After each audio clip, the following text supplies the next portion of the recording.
ये आकाशवाणी लखनऊ है।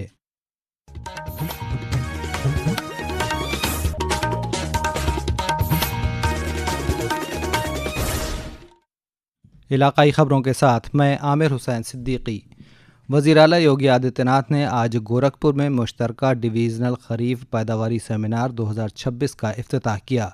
तकरीब से खिताब करते हुए वज़ीर आला ने कहा कि खरीफ सेमिनार के ज़रिए हुकूमत किसानों को बीज के मेयार, टेक्नोलॉजी और जदीद ज़राई तरीक़ों के साथ साथ हुकूमती मंसूबों और तैयारियों से आगाह करती है। वज़ीर आला ने कहा कि उत्तर प्रदेश अनाज पैदा करने वाली सबसे बड़ी रियासत है।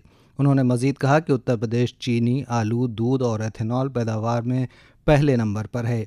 वज़ीर आला ने कहा कि खरीफ सेमिनार कीमियाई खादों और कीड़े मार अद्वियात को कम से कम करने और ज़राअत को मज़ीद कुदरती सतह पर बहाल करने में फ़ायदेमंद साबित होगा।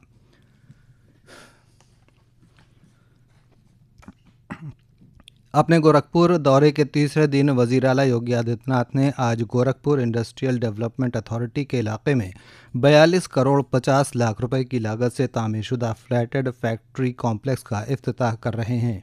इससे कबल कल वज़ीर आला ने कुशीनगर में 424 करोड़ रुपए से ज़्यादा लागत के 270 तरक्याती मंसूबों का इफ्तिताह किया और संग बुनियाद रखा।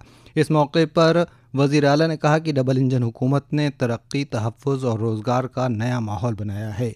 जनाब योगी ने कहा कि हुकूमत इस बात को यकीनी बनाने के लिए काम कर रही है कि स्कीमों का फ़ायदा आखिरी शख्स तक पहुँचे। मोदी जी के नेतृत्व में केंद्र में सत्ता की बागडोर भारत के उस समय के लोकप्रिय नेता श्री नरेंद्र मोदी जी के हाथों में सौंपी। पिछले 12 वर्ष में मोदी जी के नेतृत्व में बिना रुके, बिना डिगे, बिना थके, बिना झुके जो कार्य प्रारंभ हुआ, आज परिणाम है डबल इंजन सरकार आने के उपरांत अकेले कुशीनगर में लगभग 90,000 गरीबों के लिए एक एक आवास बने हैं। वज़ीर आला ने कल ही गोरखपुर के चिलुआ ताल में 20 करोड़ 35 लाख रुपए की लागत से सयाहत की तरक्की और खूबसूरती के मंसूबों का इफ्तिताह किया।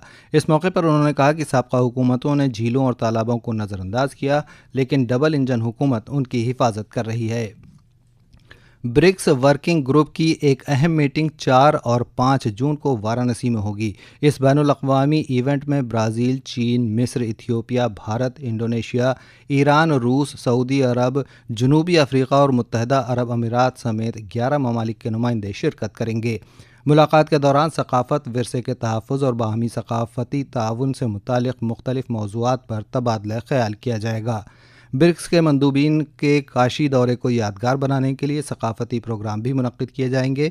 वाराणसी के regional cultural officer doctor Ram Naresh Pal ने बताया कि मंदूबीन की आमद पर हवाई अड्डे से लेकर शहर के मुख्तलिफ मकामात पर फोक डांस पेश किया जाएगा।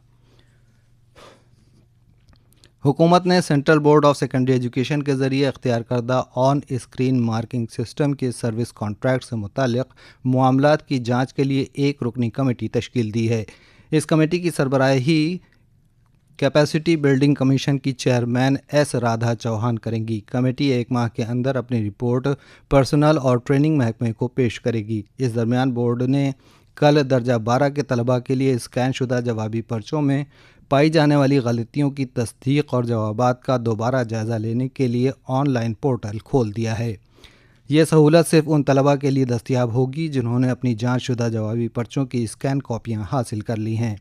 इस दरमियान इंडियन एडमिनिस्ट्रेटिव सर्विस के सीनियर अफसर लोखंडे प्रशांत सीताराम को CBSE का नया चेयरमैन मुकर्रर किया गया है। जनाब सीताराम इससे कबल वजारत दाखिला में एडिशनल सेक्रेटरी के तौर पर खिदमात अंजाम दे चुके हैं। CBSE सेक्रेटरी का भी तबादला कर दिया गया है। वज़ीर-ए-आज़म नरेंद्र मोदी की क़यादत में मुल्क ने गुज़िश्ता 12 बरसों में गैर मामूली तब्दीली देखी है, जो कि सबका साथ, सबका विकास, सबका विश्वास और सबका प्रयास के उसूल पर कार फरमा है। आज हम ख़वातीन को बाइख्तियार बनाने के लिए की जाने वाली कोशिशों पर एक खुसूसी रिपोर्ट पेश कर रहे हैं। साल 2015 में शुरू की गई प्रधानमंत्री मुद्रा योजना के तहत लाखों महिलाओं को बिना किसी गारंटी के ऋण मिल रहा है, जिसके कारण उन्हें अपना व्यवसाय शुरू करने और आगे बढ़ाने में मदद मिली है। वहीं प्रधानमंत्री जनधन योजना, सुकन्या समृद्धि योजना और भूमिनिया जैसी प्रमुख योजनाओं ने महिलाओं की बैंकिंग, बचत और उद्यमिता से जुड़ने की क्षमता को मजबूत किया है। जनधन योजना के तहत अब तक 58 करोड़ से अधिक खाते खोले जा चुके हैं, जिनमें से लगभग 33 करोड़ खाते महिलाओं के नाम पर हैं। मोदी सरकार की एक महत्वपूर्ण पहल लखपति दीदी है, जिसका उद्देश्य महिलाओं को सालाना कम से कम 1 लाख रुपए की स्थायी आय प्राप्त करने में सक्षम बनाना है। वहीं बेटी बचाओ बेटी पढ़ाओ योजना के कारण राष्ट्रीय लिंगानुपात वर्ष 2014-15 के 918 से बढ़कर वर्ष 2024-25 में 929 हो गया है। दीपेंद्र कुमार, आकाशवाणी समाचार।